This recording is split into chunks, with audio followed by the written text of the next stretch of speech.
এলো মোটরের ঘর। আর এখন মোটরের তালা খুলবো ঘরের। আর এই পাশে আমার মোটর, এই যে মোটর। আর এই মোটর ঘর থেকে এখন ভিতরে ঢুকবো। কিন্তু আবার ভিতরে আমার আর একটা জায়গা আছে, মোটরের চেম্বার।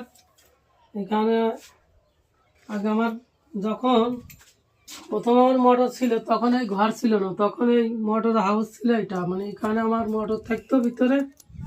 আর এখন মেন সমস্যা হচ্ছে কি, এর ভিতরে একটা বোরিং ছিল, ওই যে এখানে বোরিংটা আসলেও মানে নষ্ট হয়ে যাওয়ার পর আর ভিতরে আমি তেমন বোরিং পুঁতার মানে হয়ে নাই।